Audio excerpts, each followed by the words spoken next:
आज हम लोग टैली में ग्रुप पढ़ेंगे। क्या पढ़ेंगे? ग्रुप।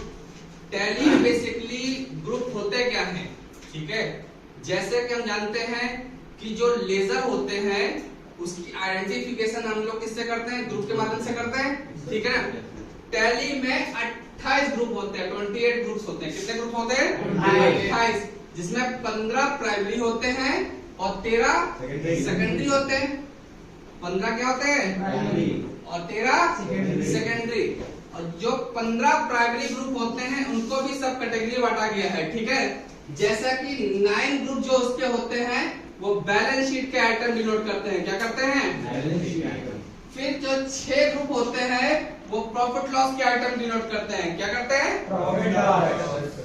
13 के ग्रुप जो होते हैं ये सब ग्रुप होते हैं बैलेंस शीट के, जिसमें से ये 30 ग्रुप जो होते हैं बैलेंस शीट के सब ग्रुप होते हैं। ठीक है, अब एक एक करके इसको डिफाइन करते हैं। 9 ग्रुप बैलेंस शीट के आइटम क्या क्या होते हैं? पहला आता है कैपिटल। अगर आपकी ओनर की कैपिटल होती है तो आती है ग्रुप में कैपिटल में। ठीक है, लोन लायबिलिटी का मतलब ये होता है कि आपने किसी से पैसा उधार ले रखा हुआ है। ठीक है, आपको उसको चुकाना है। नेक्स्ट आता है करंट लायबिलिटी। ऐसी कोई भी लायबिलिटी जिसका पेमेंट हमें 1 साल के अंदर अंदर करना होता है वो आती है करंट लायबिलिटी में। ठीक है, इसके बाद fixed assets.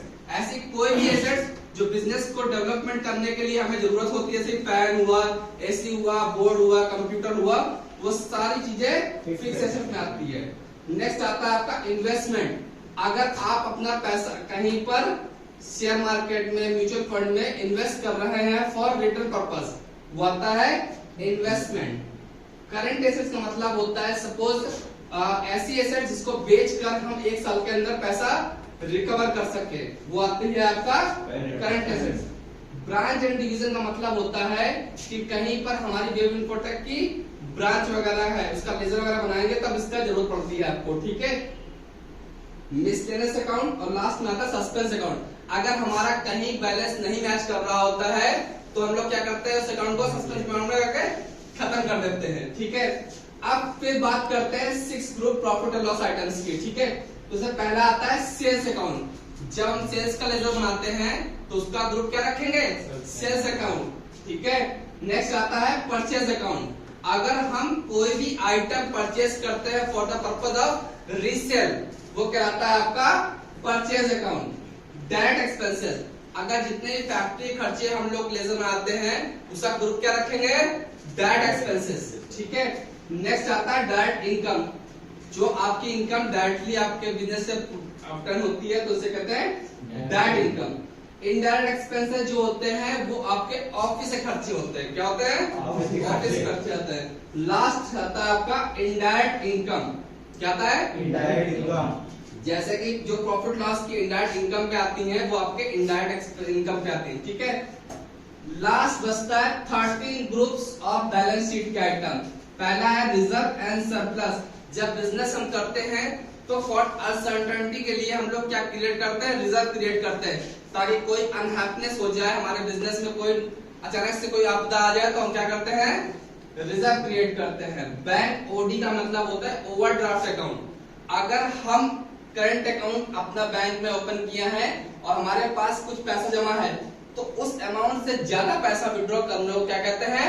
Bank OD account. Next आता है सिक्योर्ड लोन। सिक्योर्ड लोन वो लोन होता है जो कि पैसा सिक्योरिटी के अगेंस्ट में होता है। सिक्योरिटी अगेंस्ट का मतलब आप बैंक से लोन ले रहे हैं तो उसके अगेंस्ट में आप क्या रख रहे होते हैं, वो आपका सिक्योर्ड लोन कहलाता है।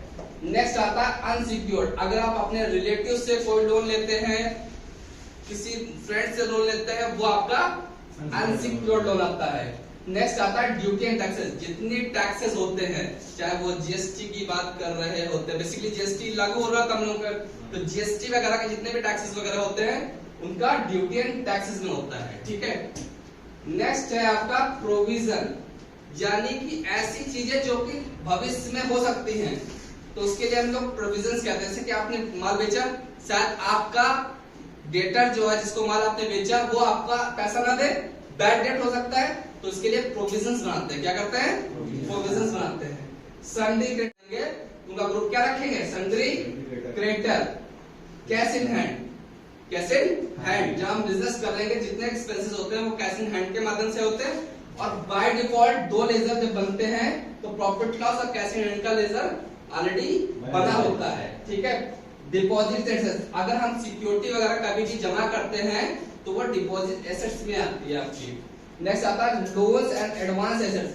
आपने किसी को लोन दे रखा है तो आपका एडवांस एसेट्स है, चाहे जब उसका पैसा रिकवर कर सकते हैं। नेक्स्ट आता है सन्डी डेटर। सन्डी डेटर का मतलब होता है जिसको हम माल बेच रहे होते हैं वो आपके सन्डी डेटर होते हैं। Cash in hand, cash at bank, cash in hand और कैश एट बैंक, ठीक है। 28 ग्रुप समझ में आया आपको? ठीक है, थैंक यू वेरी मच। आज की क्लास यही ओवर होती है, कल हम लोग लेजर के बारे में पढ़ेंगे, ठीक है। Thank you.